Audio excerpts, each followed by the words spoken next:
ناظرین، حقیقی معاشرے کا قیام وہاں کے بسنے والے لوگوں کی سوچ اور فکر سے وجود میں آتا ہے۔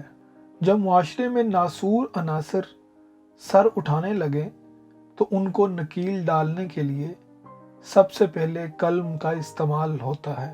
سعادت حسن منٹو بھی وہی قلم کا سپاہی تھا جس نے معاشرے کی گندگی کو آئینہ دکھایا تو معاشرہ برا مان گیا۔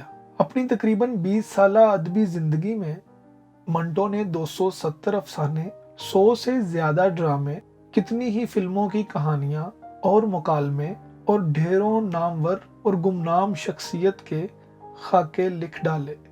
20 افسانے تو انہوں نے صرف 20 دنوں میں اخبارات کے دفاتر میں بیٹھ کر لکھے۔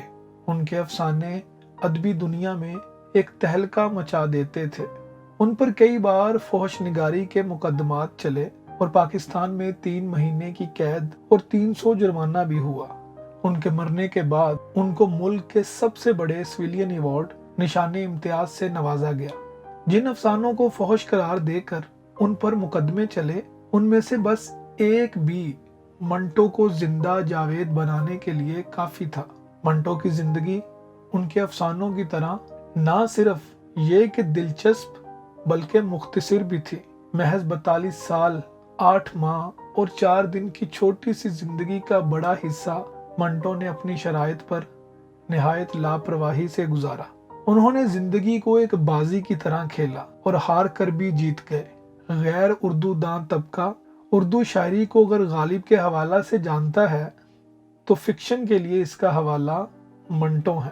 سعادت حسن منٹو 11 مئی 1912 کو لدھیانہ کے قصبہ سمریال کے ایک کشمیری گھرانے میں پیدا ہوئے۔ ان کے والد کا نام مولوی غلام حسین تھا اور وہ پیشے سے جج تھے۔ منٹو ان کی دوسری بیوی کے بطن سے تھے۔ جب زمانہ منٹو کی تعلیم و تربیت کا تھا، وہ ریٹائرڈ ہو چکے تھے۔ مزاج میں سخت گیری تھی، اس لیے منٹو کو باپ کا پیار نہیں ملا۔ منٹو بچپن میں شریر اور تعلیم کی طرف سے بے پرواہ تھے۔ میٹرک میں 2 بار فیل ہونے کے بعد 3rd ڈویژن میں امتحان پاس کیا۔ وہ اکثر اردو میں فیل ہو جاتے تھے۔ باپ کی سخت گیری نے ان کے اندر بغاوت کا جذبہ پیدا کیا۔ یہ بغاوت صرف گھر والوں کے خلاف نہیں تھی بلکہ معاشرے کے ہر اس فرد کے خلاف تھی جو ان کو زندگی ان کے شرائط پر نہیں جینے دیتے تھے۔ منٹو کا ادبی سفر کچھ یوں شروع ہوتا ہے کہ جب وہ FA میں داخلہ لینے کے بعد امرتسر میں قیام پذیر تھے تو ان کا امرتسر کے ہوٹل شیراز میں آنا جانا ہوتا تھا۔ وہیں ان کی ملاقات عبدالباری سے ہوئی۔ وہ اس وقت اخبار مساوات کے ایڈیٹر تھے۔ وہ منٹو کی ذہانت اور ان کے داخلی انتشار کو بھانپ گئے۔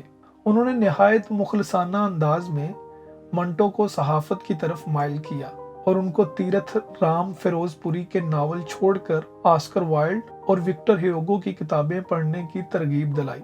منٹو نے بعد میں خود اعتراف کیا کہ اگر ان کو باری صاحب نہ ملتے تو وہ چوری یا ڈاکے کے جرم میں کسی جیل میں گمنامی کی موت مر جاتے۔ 18 نومبر 1934 کو خلق کے پہلے شمارے میں منٹو کا پہلا افسانہ تماشا شائع ہوا۔ 1935 میں منٹو بمبئی چلے گئے۔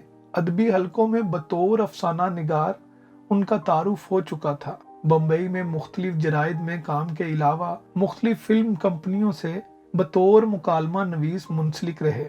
26 اپریل 1939 کو منٹو نے صفیہ بیگم سے شادی کی۔ ان کا پہلا بچہ عارف ایک چھوٹی عمر میں اپریل 1941 میں دہلی میں انتقال کر گیا۔